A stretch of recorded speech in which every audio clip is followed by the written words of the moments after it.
Imagine a lush vegetable garden, teeming with produce. It didn't get there on its own.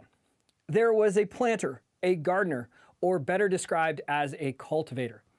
Cultivation encompasses all processes related to preparing the soil for sowing, including the tilling of the earth, nurturing the seeds, and fostering growth with diligent care. Now consider this thought, that much like the cultivator's touch, carefully guiding and overseeing a seed toward flourishing as a healthy plant full of fruit, our hearts require tender cultivation to grow and bear fruit as well. The gospel of Jesus Christ is the seed that is planted, but our cultivator is the Holy Spirit. My name is Jeremy Norton. I'm the lead pastor of Mountain View Church, author and speaker at leadbiblically.com, and an Acts Seminary student.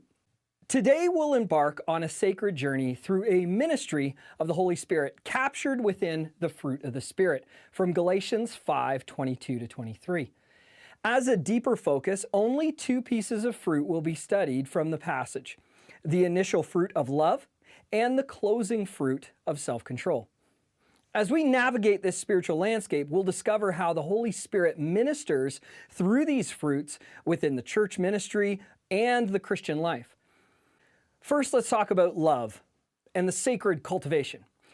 In Galatians chapter 5, verse 22, the first spiritual fruit that the Apostle Paul mentions is love. Before any other attribute, he says, the fruit of the Spirit is love. Should we assume this is a random selection? I don't think so, especially when we consider Paul's other letters. For example, the direct statement to the Corinthian church that faith, hope, and love abide, these three, but the greatest of these is love. There's something foundational in the spiritual fruit of love. And so when the Holy Spirit tills and tends to the soil of our hearts, love springs forth from the gospel seed as a type of inaugural fruit. Now let's move to the heart's metamorphosis through divine love. Envision your heart as fertile soil, receptive to the divine seed of the gospel.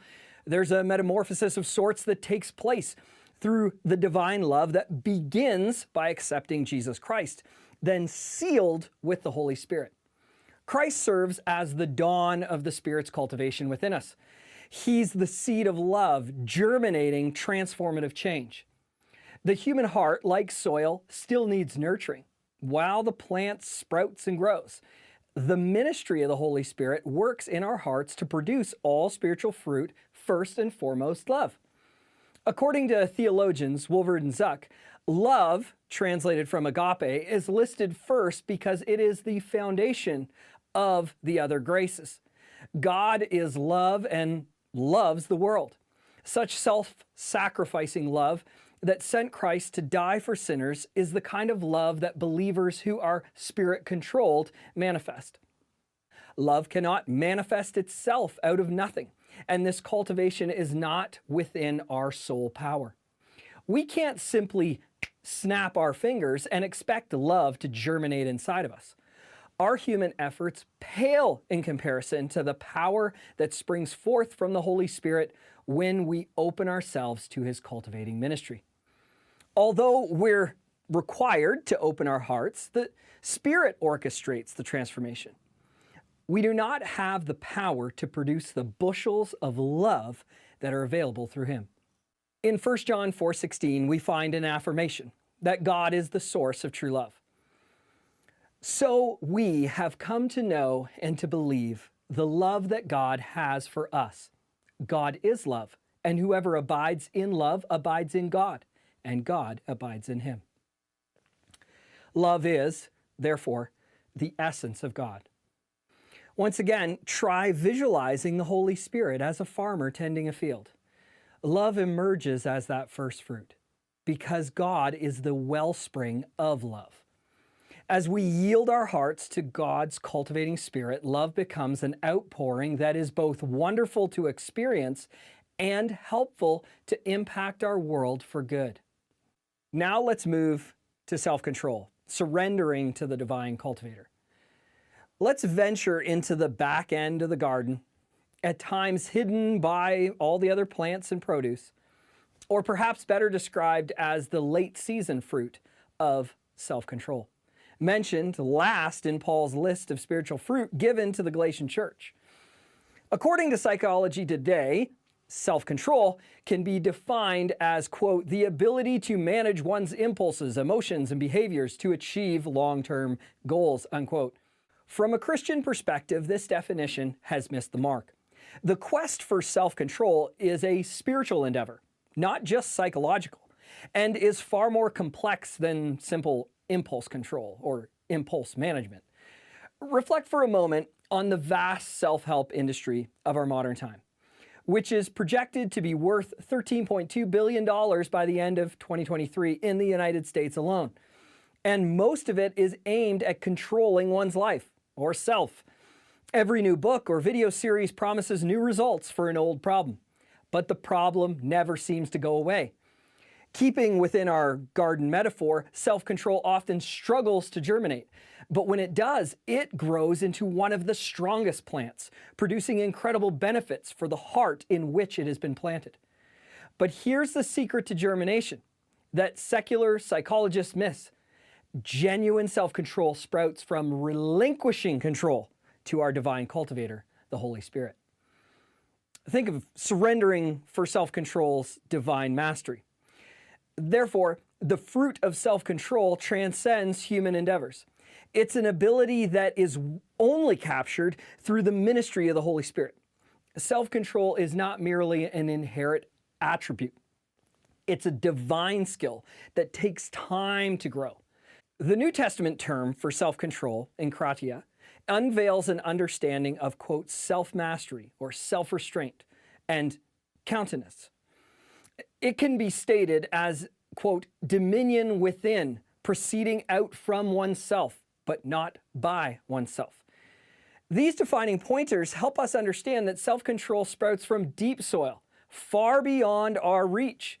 This level of dominion or mastery can only be initiated and directed by the Holy Spirit. Human beings alone simply do not have the level of willpower, let alone the spiritual power to tackle the ongoing trials and temptations of this world. We should recognize that surrendering to God is essential in the first step to self-mastery. We choose to embrace and adhere to the guidance and conviction of the Holy Spirit so that we might have the power to resist what is dishonorable and self-destructive. This provides a likely explanation for Paul's reminder to his apprentice Timothy that he should, quote, fan into flame the gift of God. Later, for God gave us a spirit not of fear, but of power and love and self-control. Observe the sequence found in this text. Is it a coincidence? Did Paul issue a random selection of words in this order? Not likely. We see that once again, Paul chooses, quote, self-control as the bookend of attributes. Interesting also that, quote, love has made an appearance as well. The Holy Spirit empowers us and equips us with a wide variety of spiritual attributes. But then there seems to be a final harvest of sorts. The divine cultivator brings about the fruitful harvest of self-control. So let's conclude and think about surrender and transformation. In a world that tempts our human nature to fixate on self, God offers a better way, one of transformation. Whether through love or self-control, or through the numerous other spiritual fruits mentioned in Galatians 5, it begins with surrender.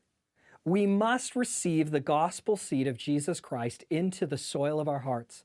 Then we must accept that the soil of our hearts will remain dry and without nutrients if we are not allowing the cultivating ministry of the Holy Spirit.